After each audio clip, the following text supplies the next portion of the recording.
Let's talk about the control freak. You might live with one, work with one, for one. It's hard. They're going to be in your stuff. They're going to let you know what right looks like, at least to them.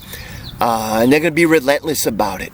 So let's before we dive into the control freak, 3 underlying principles. Again, why are we talking about difficult relationships? No, it's number one, it's not to change people, okay? There's no magic pill, potion, or prayer that I can give you that poof, you just take this, all of a sudden they're gone. They're acting exactly as you want.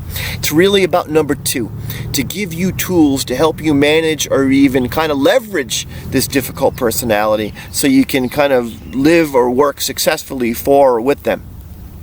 And then number 3, great advice. I really think it's a great verse. Romans chapter 12, verse 18. The Apostle Paul says, if it is possible, as much as it depends on you, live at peace with everyone. So he says there are some things you can't control, and that's the if it is possible part. But the things that you can control in a relationship, as much as it depends on you, the goal, live at peace with everyone. So let's dive right into the control freak, and let's talk about the top 5 qualities that a control freak has. Number 1 is that they are obnoxious, and they are going to cause a lot of frustration for reasons why will be highlighted in just a little bit. Number 2, they are invasive. Privacy, what's that? You know, in the Army, they talk about, hey, stay in your lane. The control freak they own the whole road. Okay, and so they are going to frustrate you because they're going to be in your stuff. They're going to, not respect your privacy. They're going to cross boundaries that they shouldn't cross. Number 3, they are rigid. It is their way or the highway, and theirs is the best way. And in some ways, they're kind of like the steamroller.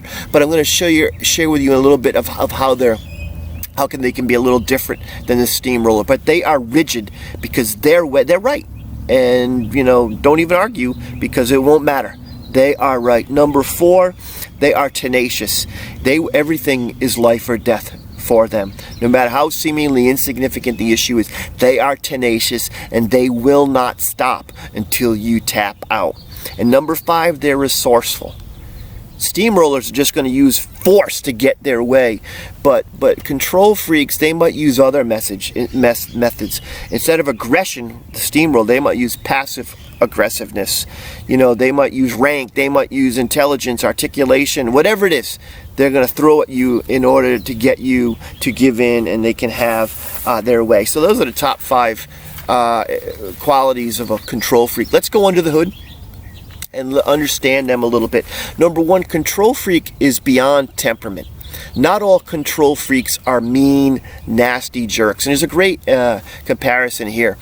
Leslie from Parks and Recreation was a control freak, but very pleasant and very humorous and frustrating, but still just a nice personality. Whereas Angela from The Office was a control freak and just a mean, nasty, all of the above kind of thing. So control freak is beyond temperament. You can get nice and unnice ones. Number 2, control freaks are eternally anxious because they're really one flaw, one mistake, one error away from shame, away from failure. There's always something somewhere that's not right that they are compelled to correct. So they're constantly living in a state of anxiety and on the edge. Number 3, control freaks work best independently. Translation, they're not great team players. If there is one on your team, the control freak's the one that's going to say, hey, listen, you guys just don't do anything, and I'll do everything. And if you're lazy, you're going to love that, and you're going to be like, oh, super, but that's the way that they're going to operate. Number 4, they can be successful leaders. At a lower level where they don't need to delegate, where tenacity alone will compel them to success, but they also can cross that bridge over into the land of toxicity as well. And then number 5, they're often blind to it. Last week I said that volcanoes are very aware of their issues, but control freaks might not be. They're just right. They're not control freaks. I'm just right. I'm just trying to tell you like it is. So those are the 5 kind of under the hood things about a control freak. Now, if there is one in your life, how can you best manage them? Number 1, it's always going to be the same. You got to maintain your composure. They are going to frustrate you, and they are, I don't want to say pick a fight, but they are going to be very interested in debating you on something that you might not think is significant. So don't get frustrated. And number 2, pick your battles wisely. Don't get roped into a fight that does not matter to you. Your knee-jerk reaction might be to defend your turf. Well, this might be turf that you don't care about. Who cares if there's high fructose corn syrup in your ketchup? If the control freak is insistent that they don't want that, all right, give it up and just go with the all-natural stuff, even if it costs 33 cents more. So pick your battles wisely. Number 3, drown a control freak with information. Okay? Think of a control freak as an overprotective parent.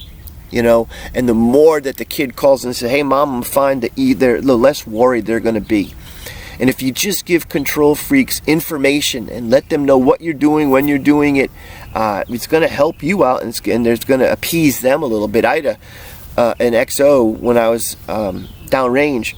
They wanted sit reps, constantly of what was going on. The more information, the better. So I fed that beast, if you will, and they kind of let me, do my own thing. But give them information that will kind of appease their kind of anxiety, if I dare use that word.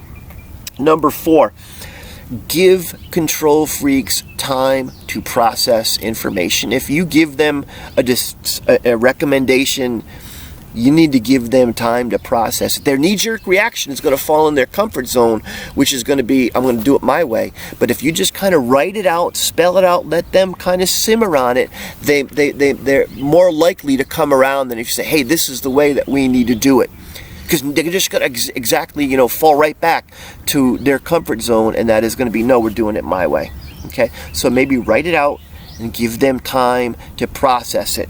And then number 5, is you do need to set boundaries with a control freak. Some decisions are yours, and you let them know that this decision is mine, and I am going to own this decision. You might need to be like the broken record, and say 5 times in a row, I'm not going to argue about this. It's my decision. I'm not going to argue about this. It's my decision. But what about this? I'm not going to argue about this, but it's my decision. Because they are tenacious. And sometimes you just need to set boundaries, and maybe even at the time, this is the last time I'm going to tell you, we're not going to discuss this any further. And you need to walk away as they're still, trying to rope you in to a debate. So a control freak can be a difficult person to live with. I hope this video was helpful for you in spending your life with one. Do me a favor, walk in peace and have the best day possible.